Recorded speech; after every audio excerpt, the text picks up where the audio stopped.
दरबारियों ने अपने अपने तर्क पेश किए, पर कोई भी राजा को संतुष्ट नहीं कर पाया। अंत में किसान को ही दरबार में बुलाने का निर्णय लिया गया। बहुत खोजबीन के बाद किसान मिला और उसे कल की सभा में प्रस्तुत होने का निर्देश दिया गया।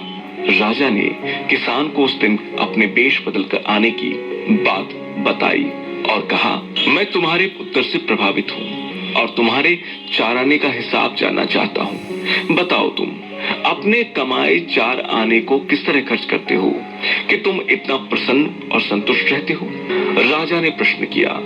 किसान बोला, हुजूर, जैसा कि मैंने आपको बताया था, मैं 1 आना कुएं में डाल देता हूँ, यानी अपने परिवार के भरण पोषण में लगा देता हूँ, और दूसरे से कर्ज चुकाता हूँ, यानी मैं इसे अपने वृद्ध माँ बाप की सेवा में लगा देता हूँ। तीसरा, मैं उधार दे देता हूँ, यानी अपने बच्चों की शिक्षा दीक्षा में लगा देता हूँ। और चौथा, मिट्टी में गाड़ देता हूँ, यानी मैं 1 पैसे की बचत कर लेता हूँ ताकि समय आने पर मुझे किसी से मांगना ना पड़े और मैं इसे धार्मिक, सामाजिक या अन्य कार्यों में लगा सकूं।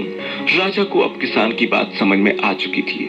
राजा की समस्या का समाधान हो चुका था। वो जान चुका था कि यदि उसे प्रसन्न होना है, संतुष्ट रहना है, तो उसे भी अपने अर्जित किए हुए धन का सही उपयोग करना होगा। दोस्तों, देखा जाए तो पहले की अपेक्षा लोगों की आमदनी बढ़ी है, पर क्या उसी अनुपात में हमारी प्रसन्नता बढ़ी है? पैसों के मामले में हम कहीं ना कहीं गलती कर रहे हैं। लाइफ को बैलेंस बनाना जरूरी है और इसके लिए हमें अपनी आमदनी और उसके इस्तेमाल पर गौर जरूर करना चाहिए।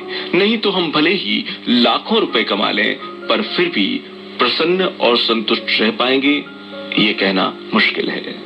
हमें उम्मीद है आप